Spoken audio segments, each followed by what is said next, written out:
Thank you, Adam. It's a pleasure to have this opportunity to take stock of the present debt problem with Jeromine and Anna.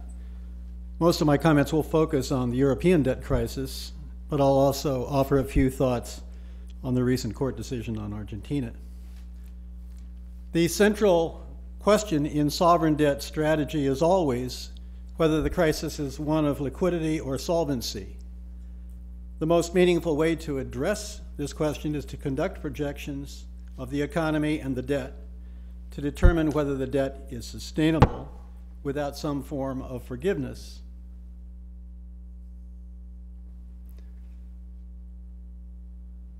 A key feature of the European debt problem has been the paradigm shift from financial market perception that industrial countries never default, which they hadn't done from the 1930s, to the realization that indeed they can, and they did. Greece did.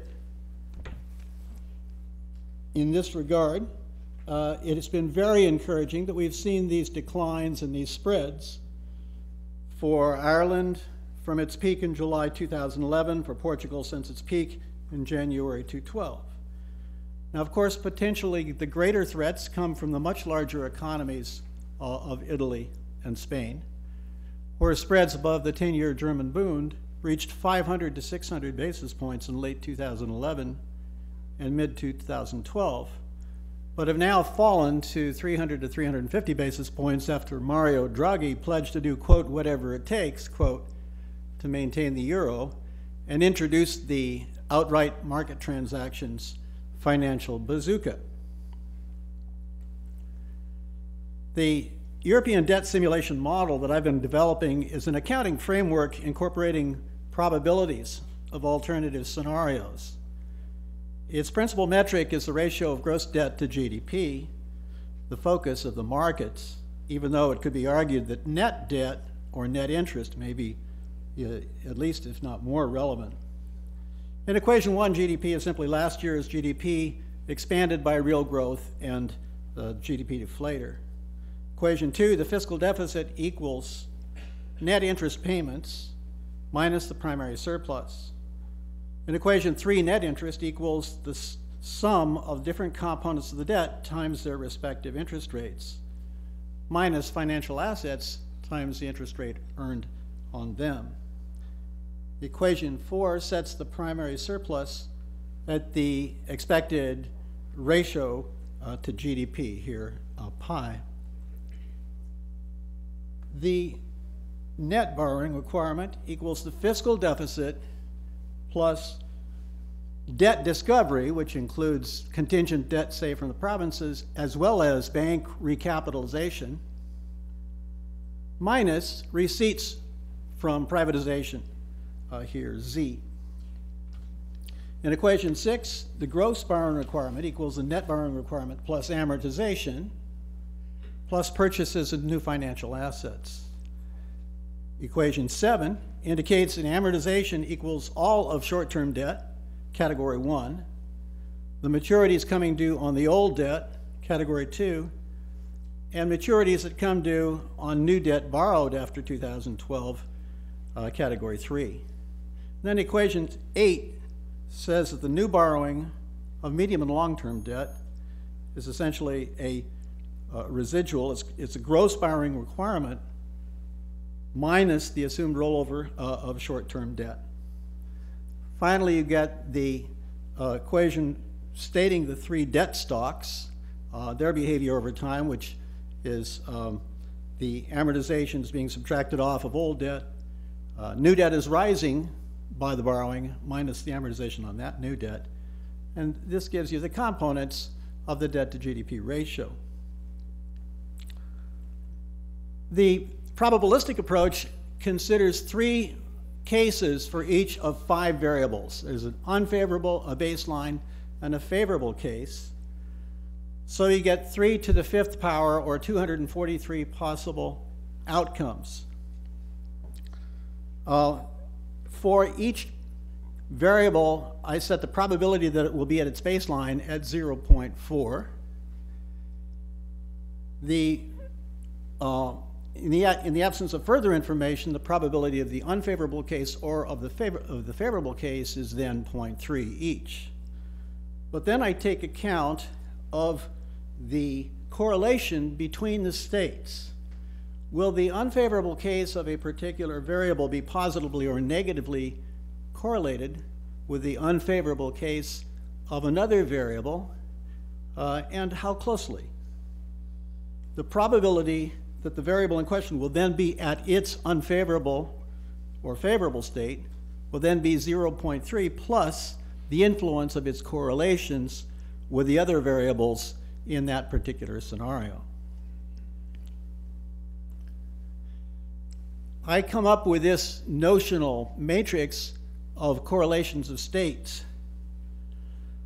I suggest that the primary surplus is positively but moderately correlated with growth. Higher growth does mean more revenue, but it also means that there's less need to shoot for a high primary surplus fiscal target in the context of reestablishing debt credibility. The interest rate favorable state is fully and positively correlated with the growth favorable state because the markets are going to look at the growth in judging the credit risk. Under more normal circumstances, this correlation will be the opposite because under conditions of rapid growth, the monetary authority would be tending to crank up the interest rate. So the direction would be the opposite. The favorable state for bank recapitalization is positively correlated with the favorable state for growth.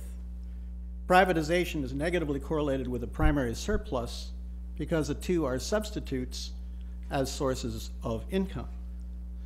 The favorable state for the interest rate is positively correlated with the favorable state for bank recapitalization because there's less stress on banks. The assumptions I make about interest rates in this exercise are as seen for the German Bund, returning somewhat more normal levels, and as shown for the spreads above the German Bund for the other countries. Portugal's has the highest spread, 650 basis points, but by 2018, all of the countries are down to spreads of 200 basis points. In the adverse case, I add 150 basis points to all of these spreads, and in the favorable case, I subtract 50 basis points from all of these spreads. The baseline growth rates are as assumed in the most recent IMF WEO. Growth plateaus at 1.7% for Spain and Portugal, 1.4% for Italy, 2.9% for Ireland. Unfavorable growth is about 0.5% lower for Spain, Italy, and Portugal, 1% lower for Ireland. And the favorable cases are based on the 7th decile of the various 8-year averages for over the past 20 or 30 years. And this comes up with a remarkable 7% as the possible upside for Ireland, 3% for Spain and Portugal, 1 2/3% for Italy. I think we should not dismiss these strong snapback growth rates. After all, in a non-financial crisis recession, the rule of thumb used to be that the deeper the recession, the faster the springback. The baseline of primary surpluses plateau at about 3% of GDP for Ireland and Portugal, 1.7% for Spain, 5% for Italy, which has demonstrated a capacity for a high primary surplus. The favorable-unfavorable spread is intentionally set with a wider downside risk for the case of Italy, because it is so high. The extent of bank recapitalization and debt discovery is, of course, high for Spain, 9% of GDP in 2012, 6% of GDP for Portugal, but 0 in the base case thereafter. Privatization brings in about 0.6% of GDP per year over a 2 to 4 year horizon for Portugal, Ireland, and Italy. What are the results? For Ireland, the range of the projected debt ratio is as low as 75% of GDP by 2020 at the favorable end 25th percentile of the range. Even in the adverse 75th percentile, the ratio by 2020 is 108%, which is down from a peak of 120%. The probability weighted average is considerably lower than the baseline because of this very high favorable variant for the growth rate. In Portugal, the 2020 debt ratio is down to 109%, down from 123% in both the baseline and the probability weighted outcomes. And there's almost no improvement in the 75th percentile adverse case, but a ratio as low as 100% in the 25th percentile favorable case. Italy shows a favorable trend. The debt ratio is 100% by 2020. The probability weighted path is 111% with the showing the downside risk on the primary surplus.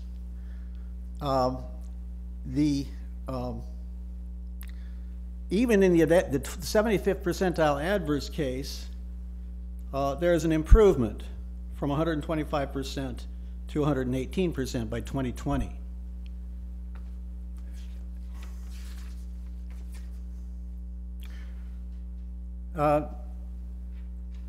Spain, conversely, shows a rising debt ratio, but it is starting from a lower level. What you then get is a picture that looks like this in the baselines. You get a convergence of all of these economies to something like a 90 to 110% debt ratio range. My conclusion then is that the four economies should be broadly considered to be solvent and capable of sustaining their debt, and that even in the 75th percentile adverse cases, 3 of the 4 show improvement from the peak debt ratios, and the 4th, Spain, is still well below the 120% benchmark that has become a key threshold for solvency in the European debt crisis. Now, Greece is an exception, and it has required bankruptcy treatment. At first, it looked like there was a chance that Greece could sustain its debt, but the growth projections were successively downscaled. GDP was supposed to be 18% higher by 2015 than in 2009. Now it's projected to be 9% lower.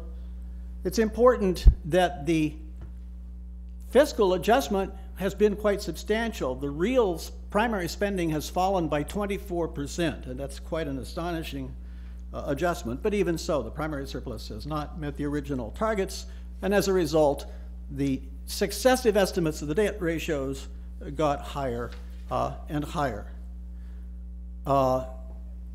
The private sector haircut of 60% of GDP was not sufficient to radically change or to sufficiently change this. As we now know, there's been substantial further improvement from the official sector relief in December.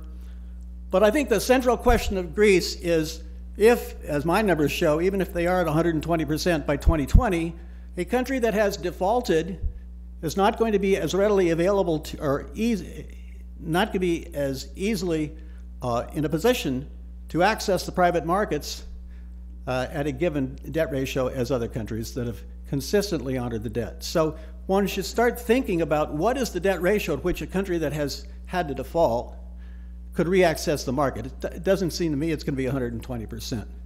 That suggests that there's got to be more official debt relief down the road. There's 90% of the debt is held by the official.